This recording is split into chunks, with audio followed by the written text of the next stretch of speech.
Hey, hello, friends. Welcome back to round 3 here at the Canadian Regional Championship in Montreal, brought to you by Face to Face Game. I'm Dom Harvey. We're here with Mason Clark, and we are back here with Liam Hoban, defending standard RC Montreal champion in the Liam Mirror. Two different decks. Our first prowess deck, but our second new Liam has entered the chat here. Yeah, and this is our first time seeing prowess on the weekend. We're not sure what Liam fought in round number 2, but as far as we know, this is Liam's first matchup against prowess, and this is really, the moment where we see, is this deck the deck you should be playing, right? A lot of players playing blue-white control because they like their matchup versus decks like prowess, and it's time to put the pedal to the metal and see if it's true. Yes, indeed. So this is always a form of copium, right? Where people will say, oh yeah, I have a best matchup against whatever the best deck is in whatever format it is. And most of those people are wrong. That's why it's the best deck still. So this is the proving ground, right? This is the arena of ideas. If you can beat that deck when it counts, then sure, we'll keep listening. But if you aren't, then you join the long list of people who thought they had it all figured out, but they didn't. It's true. And I think one of the great things about this prowess deck, and honestly, I think a lot of the best decks recently, is even when you're playing a bad matchup like this, you have mulligans on 5 that just beat them, right? Especially if you're on the play. And I think this prowess deck is great at that. You just go like creature into cast a bunch of spells, and I have you dead on board if you don't have some the next turn, is something that these decks present a lot of. But of note, there is no Monasteries for Spear in this prowess list, so we're not going to be able to be as blindingly fast and aggressive. We are doing the Eddie Merc Crab Thunder Trap Trainer setup here, excuse me, as the Thunder Trap Trainer is coming down. Okay, yeah, so that is one feature of these prowess decks, is your curve is just so low, right? You're all 1-drops and 2-drops, almost more like a modern or a legacy deck even than a standard deck. And so, yeah, in those low resource games, you can just function that much more effectively. And this version, not even the most low to the ground, as you said, no Swift Spears, not as hyper aggressive. This is actually the kind of controlling extreme with the trainers and the crabs. And within that number of 30% prowess, I think we're going to see a few different variants over the course of the weekend, because you have the hyper aggro list, you have the more controlling list. So not to say that the format is a picture of diversity, but within that 30%, there's actually a lot going on beneath the surface. Yep, Sleight of Hand gets cast. And yeah, a lot of debates among a lot of players on should I be Swift Spearing or not, right? A lot of heated arguments, friendships lost, friendships earned. And, this weekend Kyle's landed on I'd rather be Thunder Trap Training and Eddie Merc Crabbing. A stock up's going to be played here for Liam. And sadly, our interface has updated. This is not a Liam Mirror. This is, in fact, previous RC top 8 competitor, Kyle Gellert, looking to rep Saskatchewan, I believe, in another top 8. And off to a good start here, 2-0 with the consensus best deck. Yep, and these are two both really sharp players. I've seen Kyle play a couple times. Very heads up. You're going to see a lot of great Magic this round. I'm super excited. Not that the other Liam couldn't have done it. I just know Kyle. As we are going to see the stock up, grab a couple pieces of interaction, and then pass the turn back here. Liam's got a split up at the front of his hand, ready to go. Shivan Reef comes down, as we are going to see stock up here for Kyle in the stock up wars. So yeah, it's an interesting question, I think. Against control, would you rather be the really fast prowess version, go underneath them, end the game as fast as possible, or do you kind of want to take the fight on their own terms and say, look, we can go long, but I think I can beat you going long? You give them more time to cast stock up, but you're casting more stock ups and trainers yourself. Unclear for me, without having got in the ring myself, where you'd rather come down on that. Yeah, it's really unclear to me as well. I have not gotten a bunch of hyper intensive testing of this newer no slick shot, no swift spear. I will say that my experience from playing the swift spear slick shot stuff was that I was surprised at how good I was at playing the long games already. And so, that typically makes me a little inclined to kind of want to have the, oops, I win button draws. But I could totally believe that maybe we can actually keep up with everything here, as Kyle just, takes a drink of Gatorade. It's like, yeah, I wipe my board. Who cares? I'm good. I'll into the flood mod this later. It's good to stay hydrated. So that goes for all of you at chat who are doing nothing, and also for our players who are settling in for a nice slugfest of a matchup here. As Temporary Lockdown eats Thundertrap Trainer. And this is a dynamic in these lockdown matchups where if you're not playing the fast red cards in this format, you're probably playing lockdown. You know, lots of different lockdown decks between this domain, the Orzhov decks potentially. And one thing that comes up a lot is, you know, you have Floodmoors and this town ain't big enough, threatening to bounce lockdown. So the idea of getting your own things with beneficial effects, whether it's yours as a lockdown player or as the opponent, like your Stormchaser's Talon, your Thundertrap Trainer, getting that under lockdown with the expectation that you'll kind of like double back on it again is actually a pretty big part of these matchups. It really is. And it's one of the interesting things too about the Trainer version of this, right? Like before, the haste creatures are actually something that can be nice against lockdown, right? Like if you have your opponent really low and you top deck, into the Floodmaw and you bounce it and get back a couple slick shots in a Swift Spear, you cast a sleight of hand that might be lethal. Thundertrap Trainer, it does come back and you do get that ETB as well, it just cuts the other way on sort of how you're getting your advantages. So it's very interesting sort of the play patterns with this, and we see Into the Floodmaw be a huge part of standard in part because of this. Just being this universal catch-all and being so great against lockdown is something these Izzet decks desperately need. Yeah, and you see that card finding its way into older formats just as often in combo decks as the cheapest universal answer to hate cards, right? But if you want an unsummon, it's an unsummon, and if you want something more, well, it's the like cheapest and best version of that effect, all in one package. Yeah. Authority of the Consul's main deck here. Liam came to game. We're going to tap out for, looks like Jace the Perfected Mind, paying a little Phyrexian mana here. Now, Dom, this is the question that's on my mind. Are we going to Into the Floodmaw this temporary lockdown?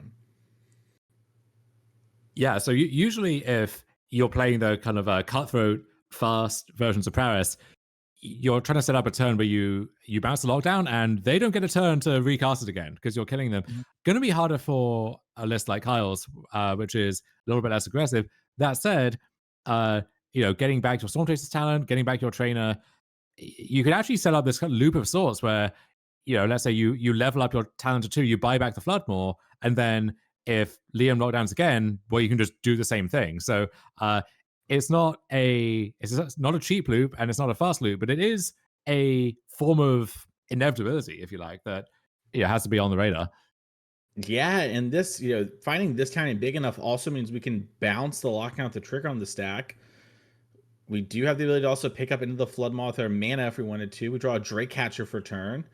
And Can now, also, if let's say you this town the authority as your first spell, then when you cast your second spell, which could just be the talent that you bounce with your own this town, then you'll get the monk, no life gain, and the monk is untapped, ready to attack. So there's 3 prowess creatures there right now, fourth one off the cutter. I mean, and we're gonna have second spell from talent.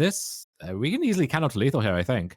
yeah, the authority makes things a little awkward because you do gain a life, but I think it's kind of worth all the prowess triggers going on. I think you're right. I think Kyle might have lethal, or would have, I think definitely had it with a land. Monstrous Rage Mm, in hand would have been for sure lethal of my quick math. But yeah, I mean, yeah. there's 4 in play, and you can add 9 very easily. So that would be 13. And then unfortunately, the cutter puts Kyle to 17, and we can Monstrous Rage to do 16. So we're just a 1 short here. But sorry, no, but this town bounces the authority. Excuse me, I'm an idiot. Yeah, yeah. Yeah. I was thinking for some reason it couldn't. I don't know why. Yeah, we had Kyle kind of with his head in his hands. I was trying to work out, well, is this I've done the math and I think I'm just short, or is it okay? I think I have it, but I just need to actually double check. And this looks like more than enough here.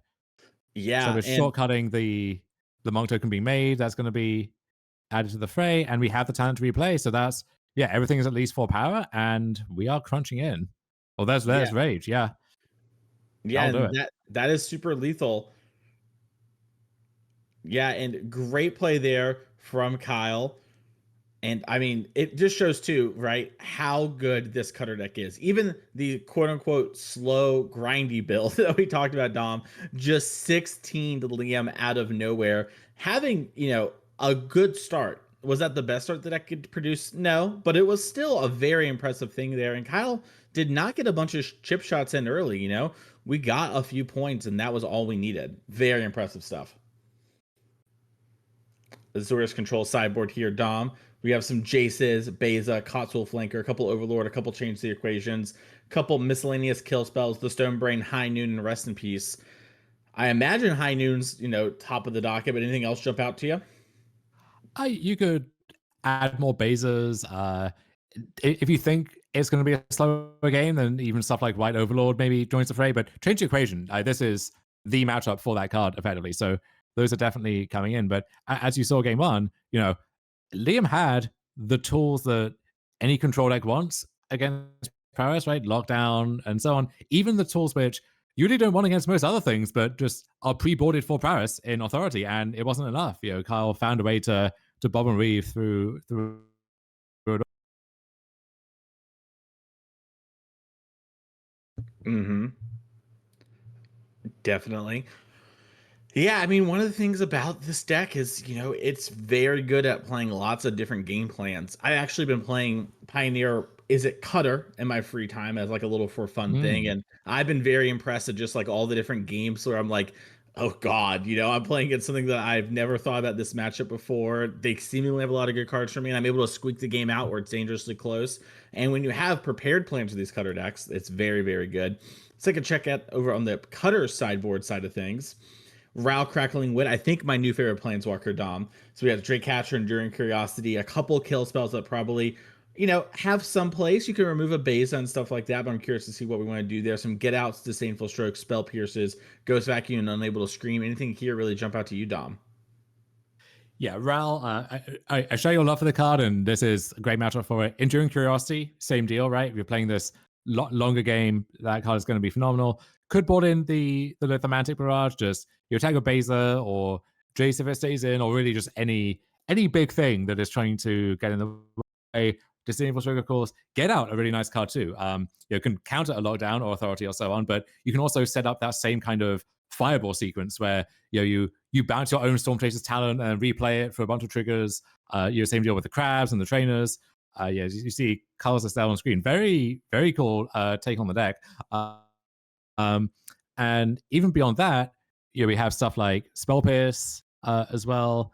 So a lot of cards that can come in and can shave at the abrades and the torches and so on that are for the mirror, but certainly not for this matchup.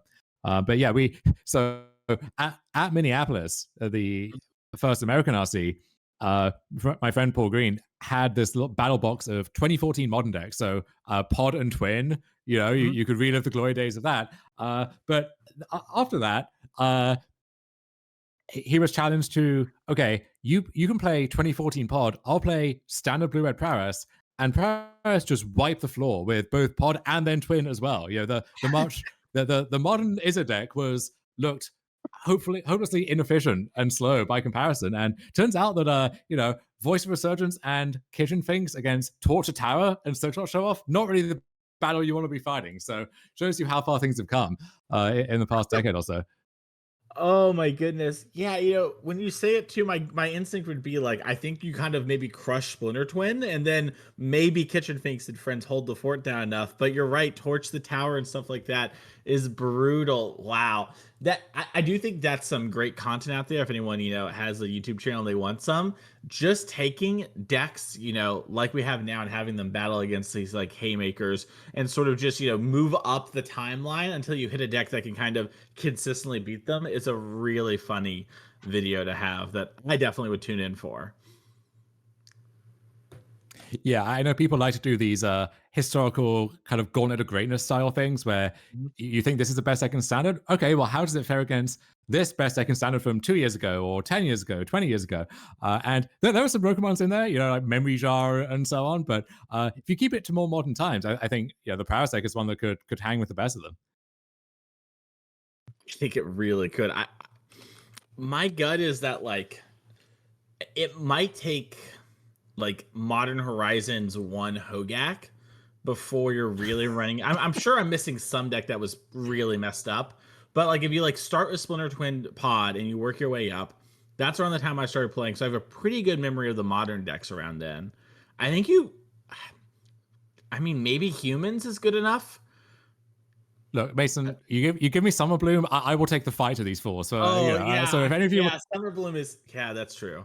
Okay, I forgot about that deck. any of you want to throw down, just let me know. We'll work something out. But in the meantime, our players will continue shuffling here. Looks like Liam going down to 6 out on the right. So I'll put battle for him after a good start in the tournament, but tough start to this match so far.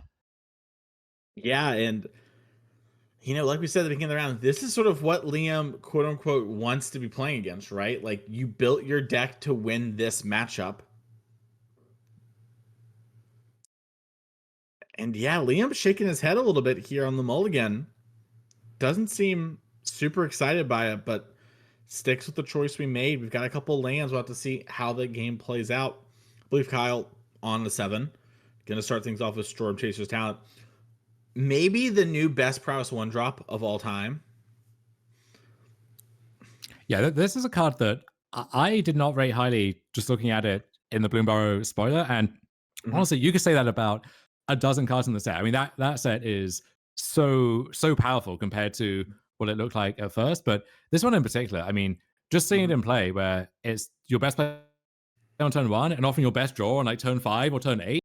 It slices, it dices, it does so many things, and that's before you get into these little loops you can build with this town ain't big enough, a card that really jumped on the radar with talent, or your cryptic command. I've had fun in cube, like looping that with Mhm. Storm Chaser's talent. So yeah, really nice design.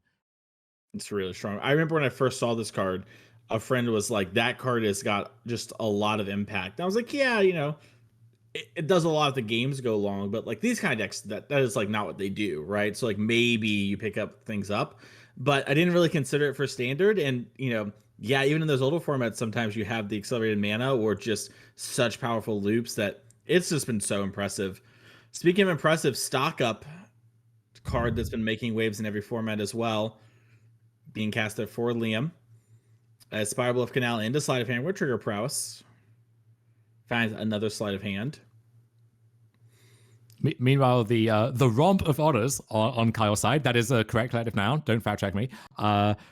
Grows with Thundertrap Trainer. So Kyle curving out nicely. Like this isn't an aggressive curve, right? This isn't Swift Spear into Slingshot show off. This is very different, but just as impressive for what Kyle wants to do. And he's currently outcarding the control deck. Definitely. And in these post board games, I think this is also where having these sort of cards are a bit better, right? You turn your removal spells that are maybe a little awkward, like Torch the Tower, into these powerful haymakers or interactive things, and you take over as Beza comes down. More cards in hand for Kyle, it looks like, and more life. So that's going to tie things up and get 2 fish, but in a Sean McLaren. Yeah, but Beza also a great Bloomberg card, right? Kind of flies under the radar, I think, in terms Mhm. of just how incredible it is. I mean, you think of control decks in formats past that would have killed for a card like Beza, or aggro decks in those formats that would have been horrified to play against it. But the current crop can actually grind through it given time. And Ral gonna grow the bevy of otters even further, or just draw some cards. Yeah, Kyle gonna go for the Sith mode instead. Yeah, interesting. I mean, on board, the Ral is dead now. So I know I was curious where we're gonna tick up and get some otters. Obviously, that could die to get or something like that. But you're calling it immediately there. Kyle just instantly wants to turn these lands in hand into spells. We're gonna have to lose a fish for the Ral, but it's gonna be fine. Maybe not. Maybe this Boonbringer Valkyrie is gonna jump one of these fish.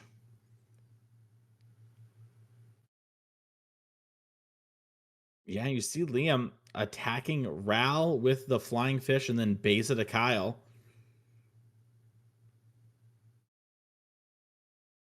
And we talked about Liam being a control deck. He's looking a lot like just a mid range deck right now, playing big cards to impact the board.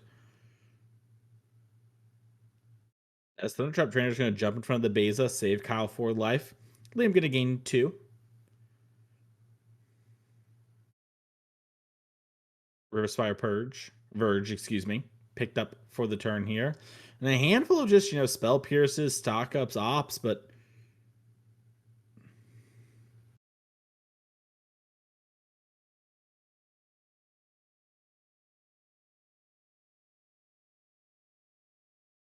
right, into the Flood Maw, Thundertrap Trainer, stock up, lands for this stock up here.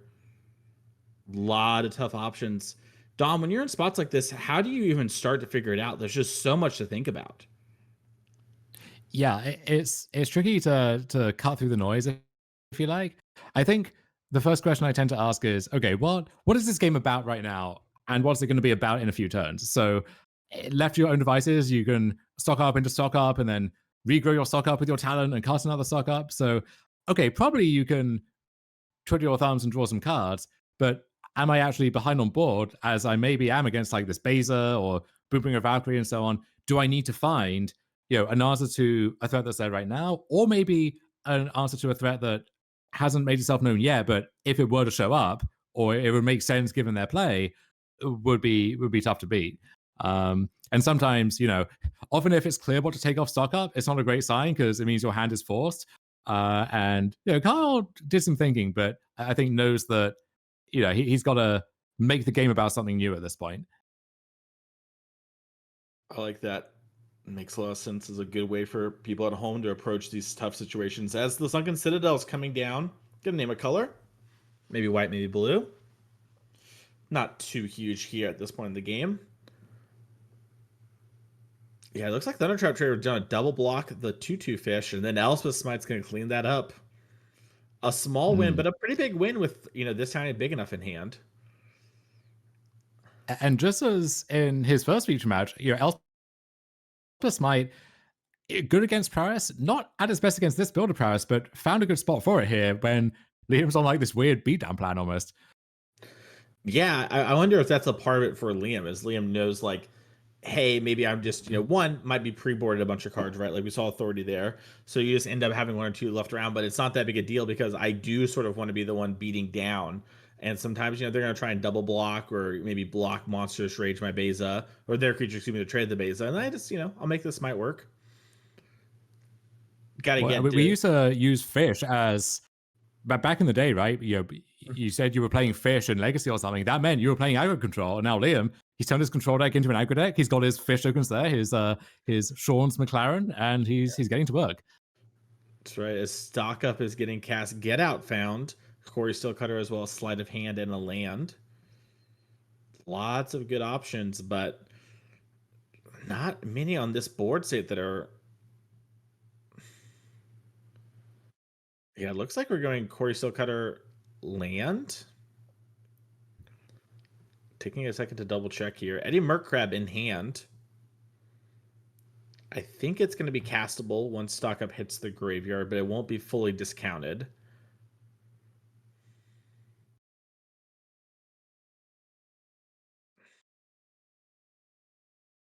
And I mean, if we, start chaining Eddie Murkrabs and win this game, it's going to be some really impressive stuff.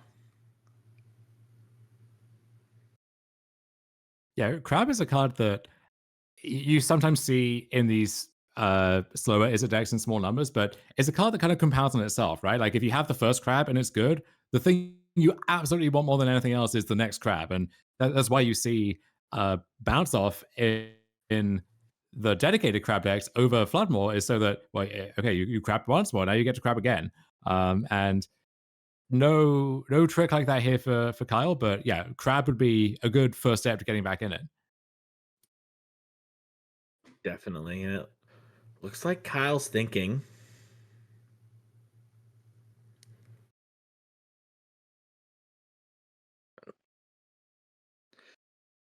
Liam, hand on the table. All right, and the Floodmaw is going to bounce the 2/2 fish. Liam sort of says sure. Still has a grip of cards in his hand. Looks like we're going to make a fish with Fountain Port. Meringue River Regent. Something we saw Liam used to great effect in round one of just slamming early, bouncing the threats in the way, and just attacking quickly. As we're going to start to move to combat. And yep, looks like the Eddie Merc Crab is going to get cast here.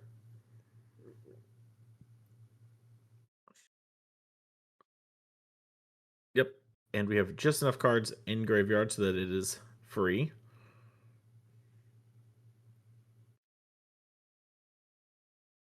Interesting on if you want to, try and draw an answer with your Meringue River Region's Omen mode, or just let the crab resolve, play Meringue, and bounce the Eddy.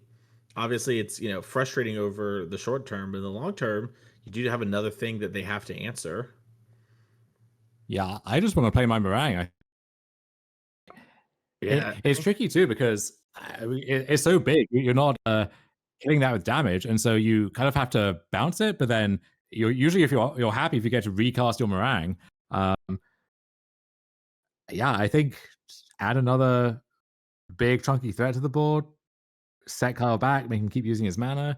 Now he might decide, okay, if I bounce the crab, well then the crab will just buy some time back next turn. So I just won't do that. And instead just I don't know, here's a 6/7. yeah. I mean, just having a 6/7 seems pretty reasonable too. All right, we have a billion blue-white dual lands. Somehow that Verge is not turned online, but it's up. He could also consider that is the Boobringer Valkyrie in the middle, right? Hiding underneath the Yeah, Beza. yeah. So he could Boomeranger's consider bouncing that, and then he could back up onto either the Beza to make it a 5/6 that can attack through the crab, or could just back up onto anything else. I mean, even the Mirage. But decides leaving the big threat in play is a better use of his time. Lithomantic Barrage, the draw for Kyle. We talked about that quickly in sideboarding, how that might be brought in for Beza. It looks like it has been. And Kyle's attacking with the Eddie Merc Crab. Liam, 25 life. Just going to take it. Doesn't want to get got in combat by a monstrous rage. Yeah, he's trying to figure out what this means, but the downside here of, okay, I'll take it and I'll fall to 21 unless, like that's very different from, well, if I don't block and you have this one thing, I might die. And if I do block and you have the rage, well, I might die next turn. Like there's a little bit more comfort to these decisions. Definitely. As it looks like Kyle, it's like, okay, I got my points in with the Eddie. Do I play this Quarry Steel Cutter first, or do I want to have more mana? How do I want to play this turn out? Looks like we are going to lead on the Quarry, get some extra Monk tokens, and try and set up this win. Get some chump blockers, notably, too. There's Barrage for, I assume, Boombringer Valkyrie. Yeah. Trigger your Quarry. Okay. Kyle's little aggro deck that could, is play kind of, this build more mid-rangey, is playing that long game. Impressive stuff so far.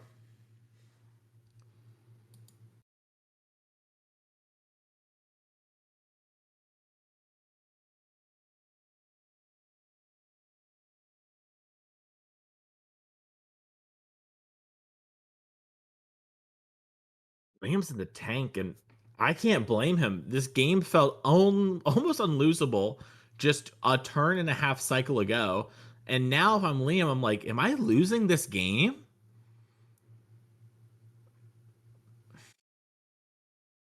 No, I think it is the short answer, but it is. Kyle is he's nimble. He's hard to pin down. He's making you work for it. Yeah. I think I agree. I think it is a spot where, from where I'm sitting, I'm favored. I'm putting the advantage bar on Liam's side, excuse me. But from where Liam's sitting, it is feeling like it's starting to get away from him a little. Even if it isn't actually, right? Like, it kind of feels that way. It's like, wait, I thought I had lethal. Okay, what's going on? Is Kyle going to make multiple monks here? The way I'd put it, Mhm. I think is so. Last turn, Liam was on the offensive, was going for the throat. Kyle had a full grip, right? I mean, 7 cards in hand, was drawing cards constantly, but it felt like was never going to have the time to unload properly. Now that the game is maybe slowing down a little bit, well, now Kyle can use that full hand and the Storm Chaser's talent and so on. And if you have a full hand, then your Choristo color is going to trigger multiple times. And so if the game stops being about how do I avoid dying, well, that does not favor Liam. Yeah. And you're seeing here, Kyle's like, I'm gonna bounce a fish, bounce my Eddie, gonna trigger prowess. Prowess trigger does matter too, because it means we'll have multiple things that can get in the way. Okay, Liam, so gonna let that happen. Then we're gonna cast the Eddie Merc Crab again. But Liam just has stock up some Bezas and a temporary lockdown, I believe. Oh, it was Meringue, excuse me. So we're gonna do the draw mode this time. Interesting. Maybe looking for the counterspell that could tag this and lock it up, or even just the next threat as a follow-up. Now, Liam does have lockdown in hand, interestingly. So that could clear the Talon and the Cutter and all of the monks and otters and so on, and leave the coast clear for next turn. And ideally, if Kyle has now, if he's using the this town, then hopefully the lockdown is less temporary than that would suggest, right? If you can clear the bounce spell, clear the thing that gets it back. Yeah, I agree. I think that makes a lot of sense. Because two now here, the Corey Steelcutter is gonna make another monk.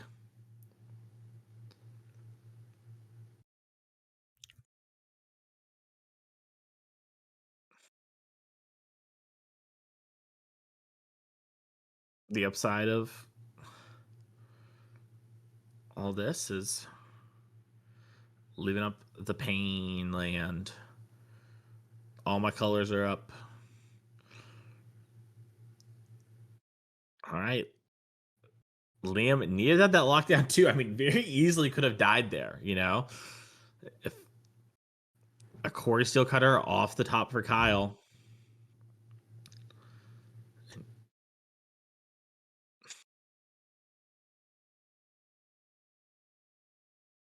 Looks like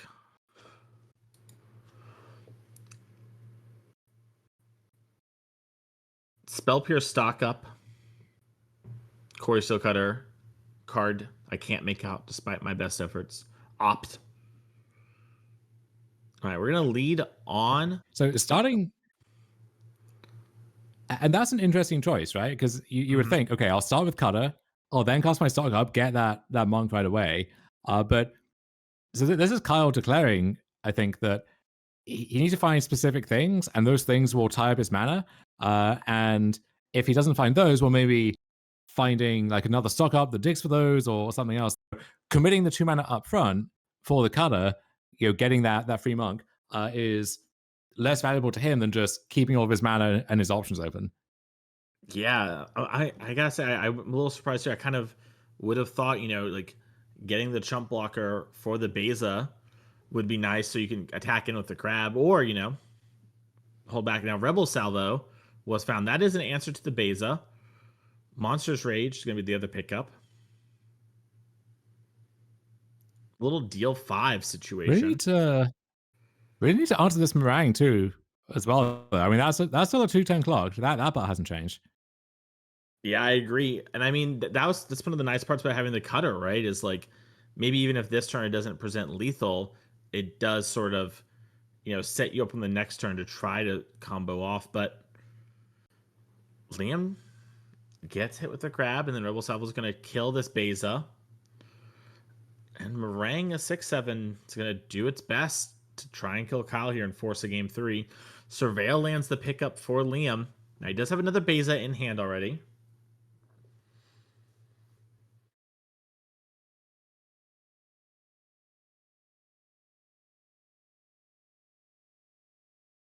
Yeah, it feels like an eternity ago that we were starting this game with, talent into trainer on Kyle's side, and then Liam with his turn 3 stock up like this. That feels like a whole different game at this point, a whole different tournament. Definitely.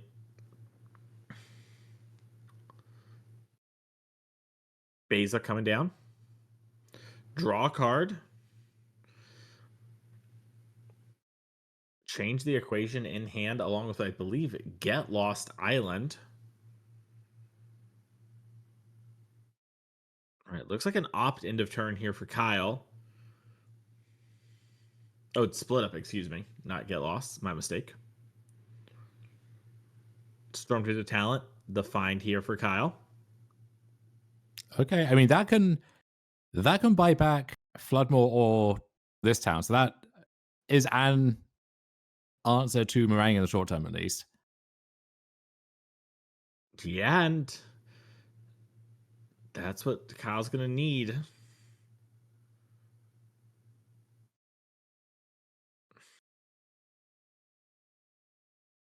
Now change the equation.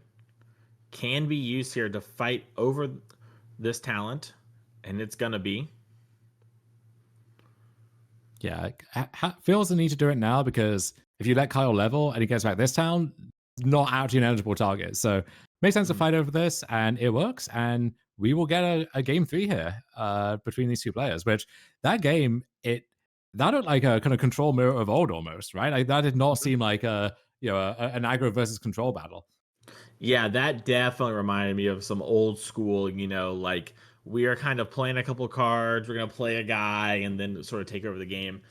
That was a weird one, and that's sometimes the shape that these decks can form post board. We are fairly transformative, as we do see both players are pulling back out their deck lists. There's 16 minutes on the clock. Looks like it's actually just Kyle wanting to double check something about Liam's deck list. So we'll pull up Kyle's deck here really quick, give you all a look at home in case you're going to play Is It Cutter in your next standard event. But these players don't have a ton of time left, and as we just saw, Dom, these games can go pretty long, so we might see some turbo magic here. Yeah, we talked about talent and its virtues in this, like even creeping into some of the prowess lists in formats like Modern, right, with another 20 years of cards to draw from, and there you're trying to kill on turn three. You have very few lands in the deck, so the second mode almost feels like a stretch goal. But hey, there are games where you expressive iteration, and then a few turns later, where you buy back your iteration with your talent, and then you keep going, and like that is your plan for the grinding matchups. It works just fine too. All right, Kyle had a one lander, double Storm Chaser's talent, sleight of hand, didn't want it, puts it back. Discipline mulligans, big part of this sort of deck. You can play that long game. You don't need to be too greedy.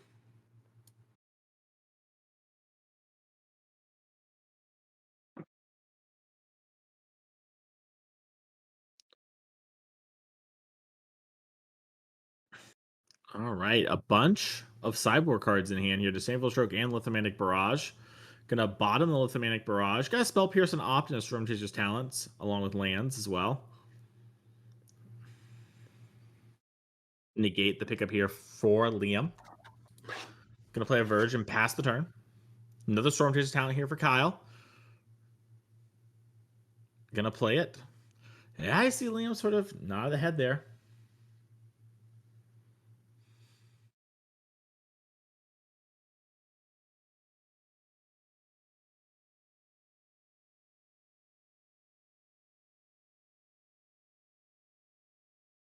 Corey Steelcutter, the pickup for turn.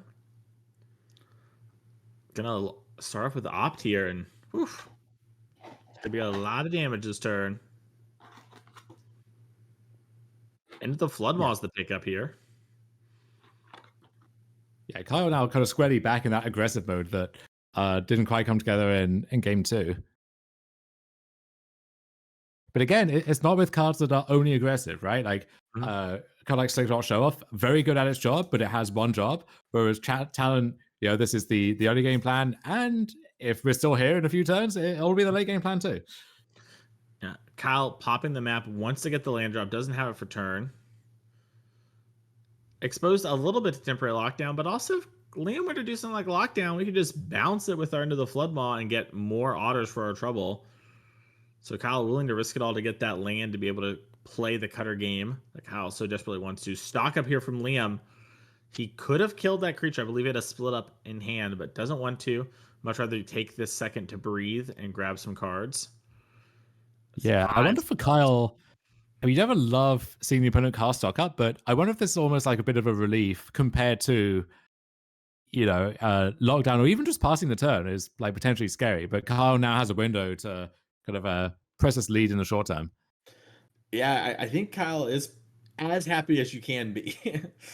All right, pop the map. finds a sleight of hand, bends the sleight of hand, casts sleight of hand, trigger the otter prowess, finds an island, immediately takes it. Yeah, not even trying to conceal. Like both players know what he's looking for and know that he Mhm. found it now.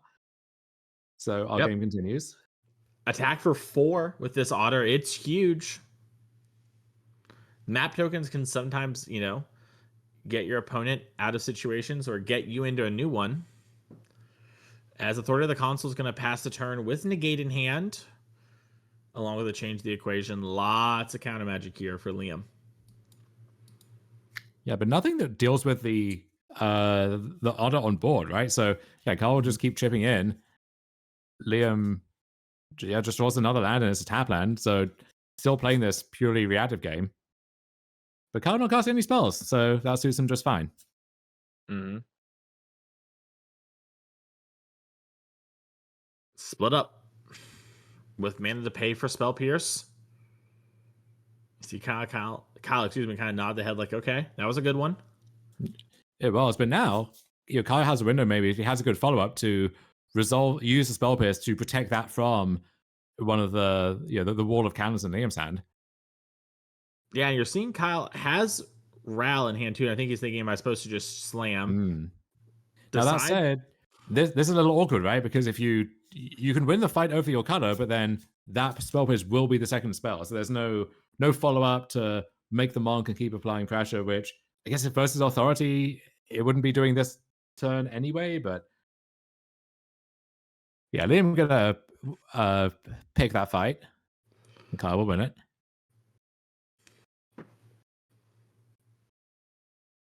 No more lies to draw for Liam. And Boonbringer Valkyrie coming down. Yeah, this is classic blue eye control sideboarding, right? And Liam even has some in the main deck, right? Like your opponent maybe only has a handful of narrow answers to a creature. You're mostly creatureless control deck game one, so you bring in the Baneslayer, and that thing lives. Especially if you get to defend it with your counters, then you have to feel incredibly far ahead. Yeah. And here comes Ral. But this is going to be a great turn for Kyle, though, right? So here's Ral, here's Floodmore, bounce your Boombringer as a second spell. So make a monk off Cutter. And again, they'll come in tapped. Liam will gain 2 from Authority. So Authority doing some nice work, but Kyle now just has 3+ very annoying permanents there. So it's Valkyrie against the world for the time being. Yeah, and if you replay the Valkyrie, I mean, the worst case, for Kyle is just level up my talent, pick up the Flood Mod, do it, bounce it again, right, and hit you. This Ral's ticking up towards this Storm ultimate that basically always wins the game. It's a tough spot for Liam. I mean, this is just why this Cutter deck is so good, right? Like, it presents so many different, plans, all while playing a cohesive game plan. It's not some pile of cards that barely holds itself together. All right, High Noon was found for Liam. Okay, that's something. Yeah. But I mean,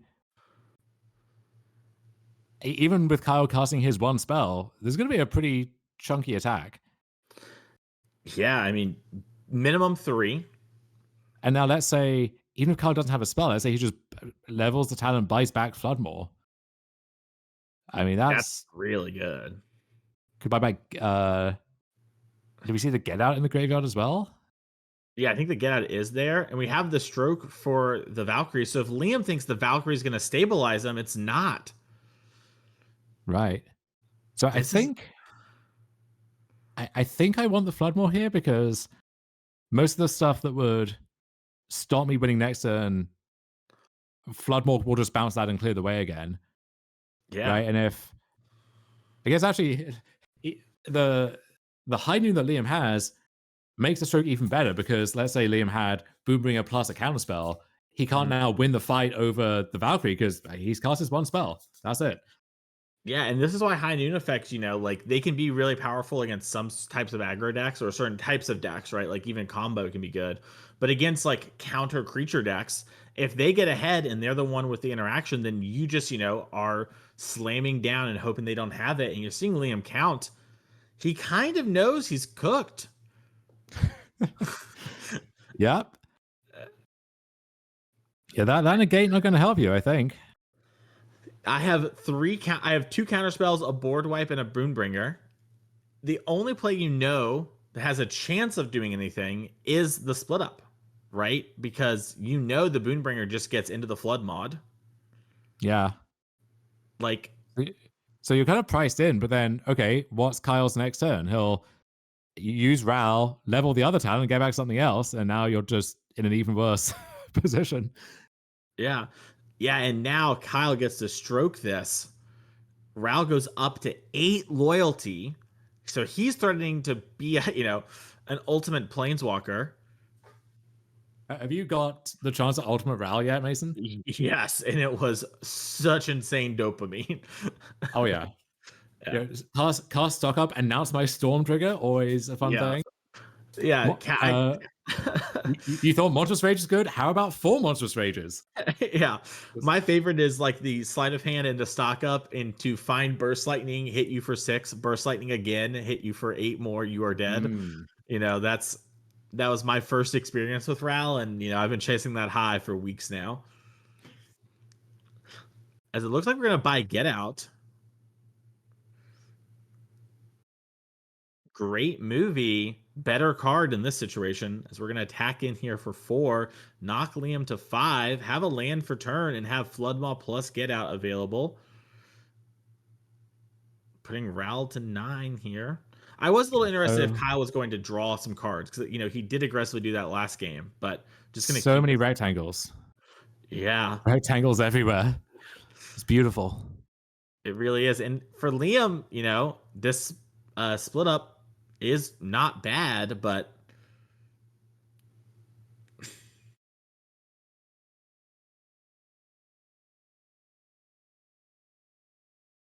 yeah, it's just one of those things where it's like, okay, all of these are dead. But if Kyle end of turn bounces, yeah, these Storm Chasers, we're just back in the loop again. And now our Ral is at 11 loyalty. Oh, Liam, this is not the time to be learning the Ral ultimate. Oh, no. Now, in theory, stuff having Storm a little bit worse under High Noon. We'll grant that. But yeah, that's a moral victory, not an actual one here. Yeah, the Ral still goes up to 11, even though Negate does get the talent. But yeah, I mean, we just ultimate. All right, if you haven't seen this before, Kyle has an emblem where all of his instants and sorceries have Storm. Along with the draw 3, which is honestly maybe enough to have won the game on its own. Like, you have, yes, I do have more cards than you. Thanks for asking. Is this a funny moment where Into the Flood Mob bounces something and like the cards in hand change so the base doesn't draw? I don't think so. I mean, Into the Flood Mob can bounce 2 things, Mason. Oh, that bad boy's got Storm. That's true. Yeah, that's actually so huge here. As Kyle, is casting Into the Flood Maw. So Storm, trigger. I'm going to bounce your 2 white enchantments. And I'm going to leave your Beza, seems to be what Kyle is telling me. This is all in response to the Beza trigger. So Liam is going to get the life. I don't...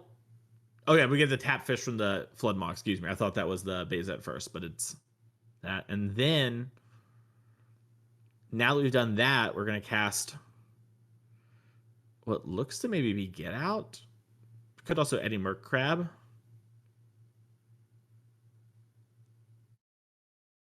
Get Out Storm 3. Bam, bam, bam. So yeah, you can't even fight. I mean, you could try to fight this, but it's definitely not a winning battle. We do get I think we missed the Corey Steelcutter trigger. That's the one thing going here for Liam. Yeah, and Ral gets a loyalty counter.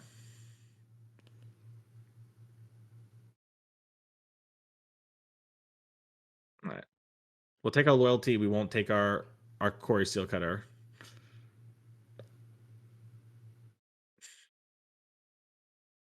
I like this. Kyle's like, hey, I missed both. I got the one. Thanks for giving me the one. I'm taking my one. I'm not gonna, go too extreme here. Like this is on the stack.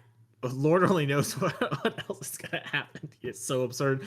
As here comes Eddie Merc Crab coming in, losing some life off the Shivan Reefs. It gets exiled.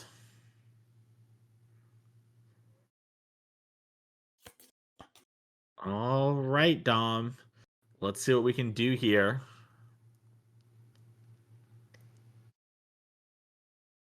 As there is a minute 40 on the clock. So I see Monstrous Rage in hand. Yeah, I think we can go What talent else we got? to pick up. Oh, we're Uh, kicking uh, Thundertrap Trainer. Oh, okay. Oh, maybe not. Yeah. So I think if the realization is any spell I find, right? Like I want to be building a big storm turn. I actually like paying 4 to find an extra card. I'm gonna keep finding cards anyway. That won't be the limiting factor. But here's talent to kick things off. yeah, that's gonna trigger our Ral as well, which maybe ends up mattering. Maybe need to sift a little. I doubt it though. I think this should be lethal because you level this up.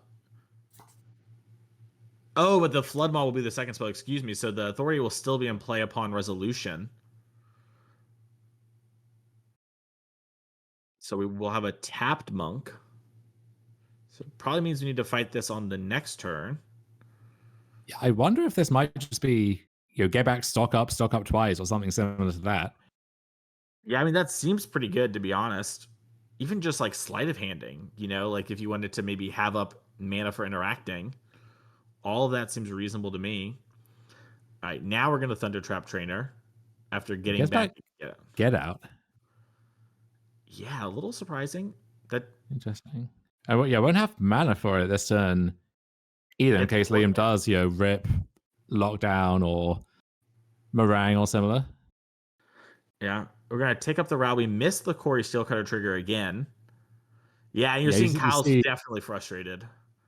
Yeah, you see this is a thing where like he's got to feel good about his spot still, but maybe time pressure still, and then it's easy if you make one mistake, you get frazzled, and then you make the next mistake, you get like exponentially more frazzled because you're so mad that you did the same thing again, and then that you can't let that compound on itself. Definitely.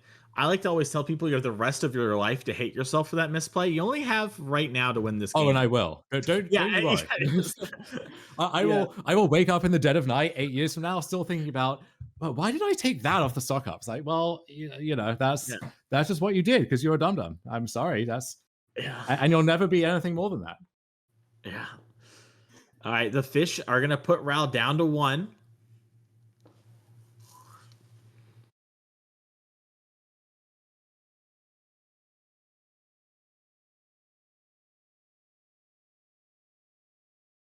It is funny as well, right? Because it's not strictly beneficial to miss the kind of trigger because of authority. So you make a tapped token, Liam gains 1, and then Liam has a sweeper, so it wouldn't have mattered. Like, you can imagine that cutting the other way too, but yeah.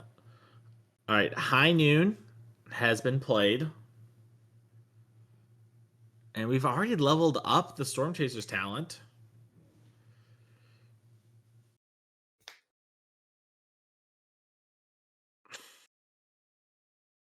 Our few Ral mistriggers as well is coming back to bite us a little here. But so much card advantage, so many prowessy creatures. Like turn 1 of extra turns.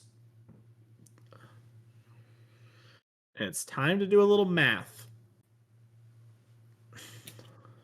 Yeah, we believe that on-screen clock is accurate, does reflect, slightly extension our players would have had for getting all the coverage stuff figured out. But yeah, we after getting to this commanding of a lead, it would not be a good way to go for Kyle to walk out of here with a draw. Yeah, and it looks like Kyle's going to start off with offspringing a Thundertrap Trainer. And Liam has no more lies. Yeah, and Kyle can't respond. It's High Noon.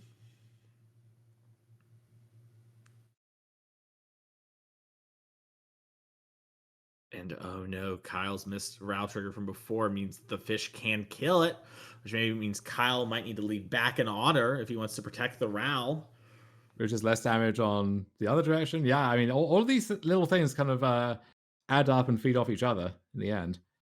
Yeah. I wonder if you're supposed to even maybe consider equipping the Quarry Steel Cutter here to push damage. Now, having Get Out up is obviously great as well, but Negate in hand puts up Katsul Flanker.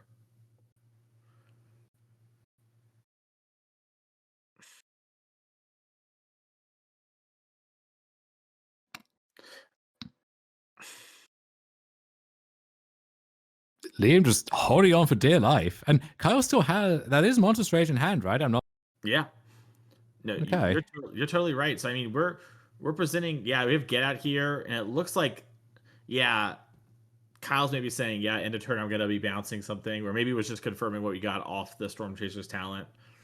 But you're seeing Liam's trying to figure out. He just wants to read Get Out real quick, make sure he understands exactly what this card can do. And notably, so Get Out, it bounces creatures and enchantments you own. So there's no hope of, bounce the authority or bounce the high noon and then take some massive storm turn. Could bounce his own talent as needed, but where does that get you, right? You're just spending your entire next turn spinning your tires back to the same position. Yeah, you can like pick up into the Floodmon to bounce the high noon, I guess. That's like the one thing you have going for you. This is turn 3. So Kyle will get the final attack on turn 5. Yeah, this feels like the kind of game that Kyle wins on turn 5 and then has moments to, reassure himself before being back in the trenches for round 4. I agree. Now, of note, if we try to play Katsul Flanker here, that does up the Storm. It sure does. Even through the high noon, because Storm does counter your opponent's spells as well. All right, and it looks like Kyle is going to actually cast the Monstrous Rage. We think this is an attack for lethal with our life totals. We might be off a little. Sometimes that does happen in production. So Kyle attacking at a Monstrous Rage. This otter over here, these other otters gain prowess. I wonder if this is before blockers or after blockers. That matters a lot too. Obviously, Flanker is only 1 toughness, but could get in the way of an otter that is prowessed up.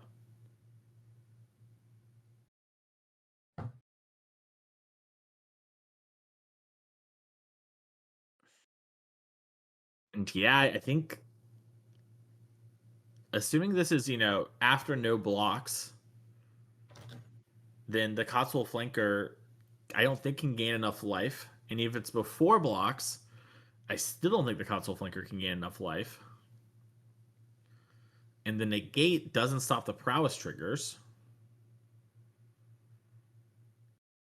All right, looks like we're just gonna double check our math here. Play that. Kyle's like, yeah. Shows him the negate, and that's gonna do it for Kyle. Congratulations, we've gone to 3-0. Gotta recover from that one. It was a game where things were going great. We had so many resources that we dropped the ball a little.